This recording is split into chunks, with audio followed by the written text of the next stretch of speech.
Hey everybody, welcome back to my channel. I'm going to show you guys how I clean after dinner. This follows the baked chicken night video where I showed you how I clean during dinner. I try to clean as I cook, but I'm just going to show you what I do to prepare for the night. I'm not the kind of family that runs the dishwasher every day. There is just the three of us. I only run the dishwasher when it's full. I clean when it's dirty. I do that sort of thing. I organize when it's messy, that kind of stuff. So what I did was I used this baking rack over a cookie sheet. The cookie sheet was lined with foil. So as soon as the meal was done, I put the baking rack in the cookie sheet and let it soak in some hot water. And I hit it with my dish brush. That dish brush is from IKEA, but they do sell dish brushes at the Dollar Tree. I actually have some. A dish brush is usually something I change every 6 or 8 months. The bristles start to get worn down, but that is also depending on how much I use it. And then I like to hand wash my pots. There's a few reasons. I find that the dishwasher sometimes makes the anodized aluminum have like a white, cloudy film on them. But the main reason is pots take up way more room in the dishwasher. I would have to run it much more often. And when I put my sink faucet on spray, I have sort of the, if you see the sink there, it's got like the spray and stream options. And if I put it on spray at less pressure, I use less water and I get good coverage. And I wash with Dawn. I always have washed with Dawn. I think it's the best degreasing dish detergent out there. I rinse all of my dishes before I put them in the dishwasher.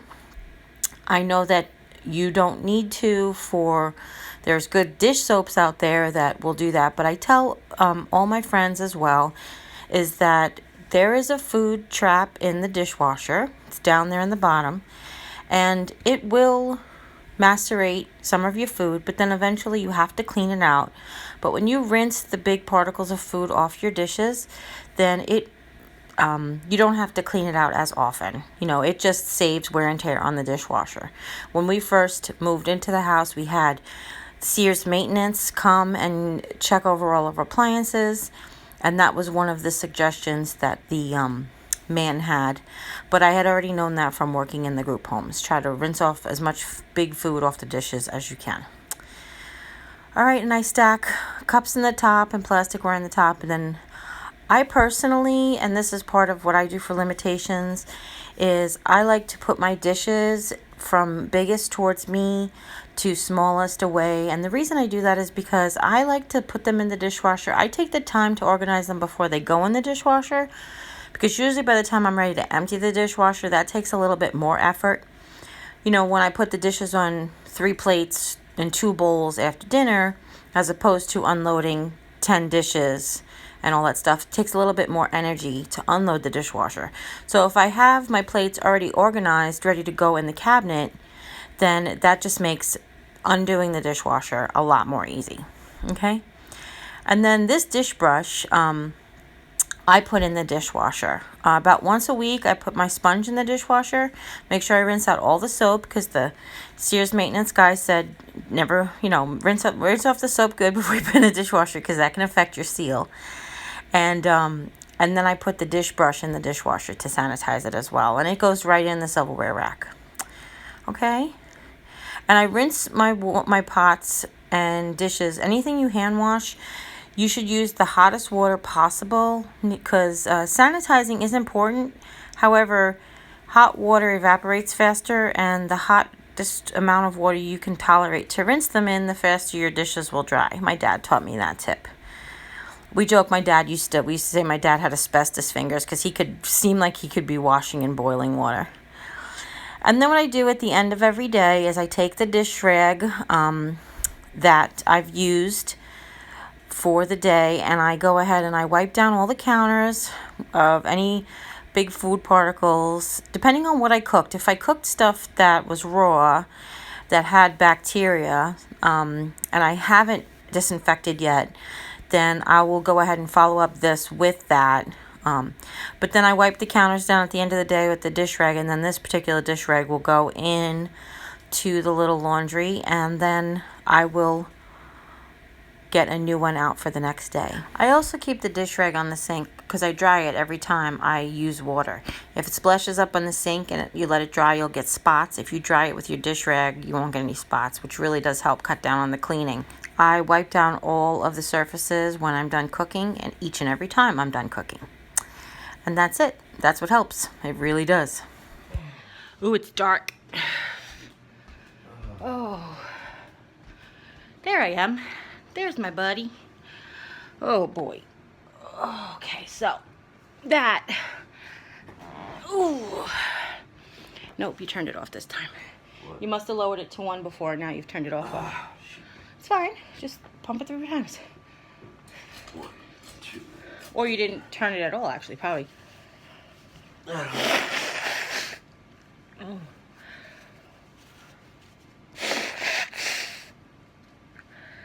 You know, it's a good workout when your nose runs.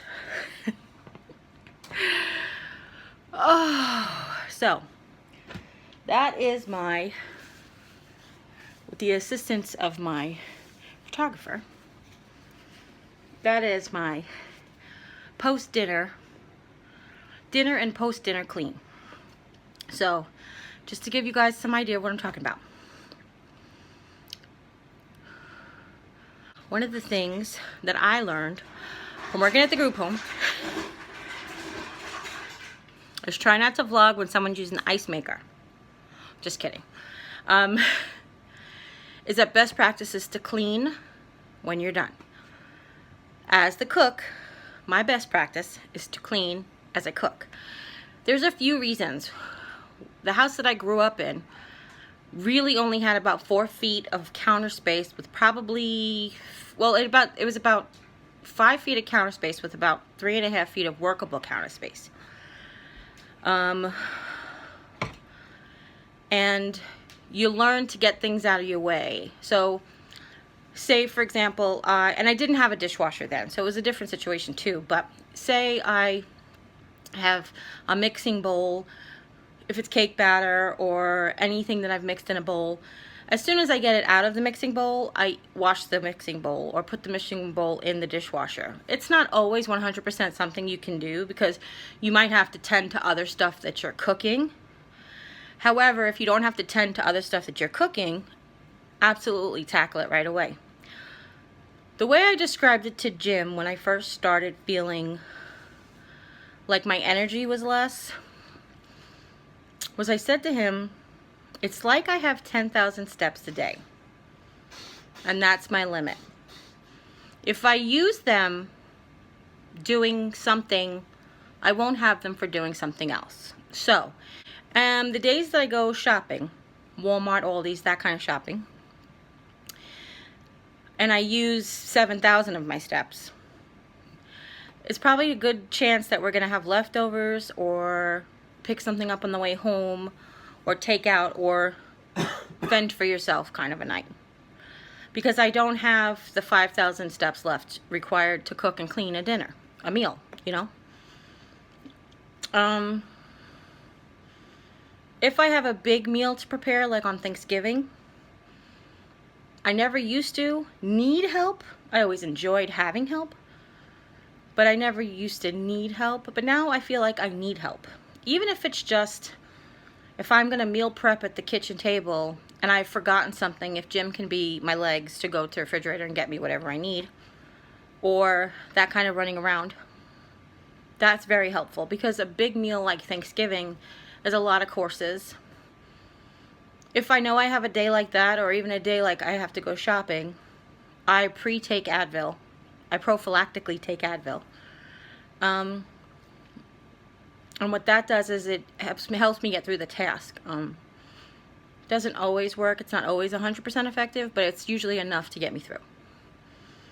If I have, for some reason, overdone it at the store, or after I've spent 7,000 steps at the store, I realize that I really might have only had 7,500 steps for that day, Jim and Mom I'll ask for help. If they unload the car, they bring me the bags at the kitchen table. If I'm gonna haul, if not, I just unpack them there and then they can put stuff away. If I have to reorganize the refrigerator, I pull up a chair. If I have to reorganize the freezer, I pull up a chair. Yes, my husband does some of the legwork. My husband at times does a lot of the legwork. But that's what partners are. We've discussed this at nauseum, that I took care of him for a big part of our marriage, and it's unfortunately he's having to take care of me much more than he should be, but it's what we agreed to, right? Yeah. Okay. Right now he's sick, so I'm putting in my 12,000 steps because I have to add that little bit extra to help take care of him. Makes tea, make sure he takes his medicine, whatever I need to do his portion of the household chores, like taking out the garbage and whatever that entails, whatever. So anyway, that is my cleaning, my post-dinner cleaning. Mom usually cleans the table off, packs away leftovers while I tackle the dishes. That's not all the time. Again, if I'm spent all my steps, sometimes I just ask for help and I plop right on the couch if I'm not feeling well or whatever the reason could be. Otherwise, that's usually our routine. On days like today, when we're eating later, this is a 6 o'clock meal we had, which is one of our late meals, depending on whether or not Jim is working both jobs. Then I will have made myself breakfast normally, encouraged him to maybe have breakfast with me. I may, eggs, bacon, sausage, an omelet, something high in protein. On days when I can't, I go to the freezer for some of my whole wheat pancakes that I make, or whole wheat waffles that I make, or whole wheat French toast that I make, and some microwave sausage, and I just use the toaster and the microwave because I just can't. This morning it was bitter cold and rainy, and it was such an oatmeal day. But I told him, I was like, I really need to eat some protein before I have this oatmeal, because oatmeal is like all carbs. So I went and I heated myself up a little bit of the leftover, leftover meat from the day before yesterday. So that's what I had before I had my oatmeal. That was my meal for the day. Then we've been just sitting on the couch, relaxing, vegetating, watching. Hun? Yeah, look at poor Jimmy. Aww. We've been catching up on TV, just relaxing, because Jim really doesn't feel good, and he said he has to go to work. He feels better than when he first wakes up, because that by that time his medicine's already kicked off. But all his home remedies are working. Yeah. And he feels like he can go and do work, so that's good. That's what I really enjoy hearing. And worst case scenario, they sit there and go, you're not even going to be here because you're too sick, go home. Yeah, and it's very possible, because that's one of the things about working in the food industry and having allergies. If you get something like an allergy-induced sinus infection where it's not bacterial or viral. I mean, it's bacterial. It's not viral, it's bacterial, it's not viral. Then nobody wants to hear it. They still don't want you touching their food even if you have your allergy-induced sinus infection. Even if you have a bacterial sinus infection, they don't want you touching their food, Food service industry, basically, they tell you if you're losing mucus, pus, or anything that can get into the food that can contaminate it, they don't want you around it. Pus? Not all, I know, I just was like, I thought you were done, so I was just being funny. Usually the food service industry safety protocols say you can't be around food. The best thing I could do if I go in there today is just basically stay in the back and do dishes. Yeah.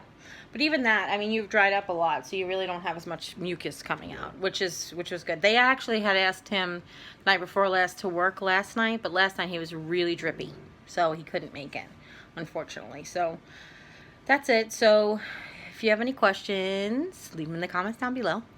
If you like this video, give it a thumbs up. I will have plenty more of what I think is cleaning tips to come, and things that help me. Like, you pick and choose what works for you. And if you know anybody who could benefit from any of these, don't forget to share this video. And you guys, as always, take care. God bless. See you next time. Bye.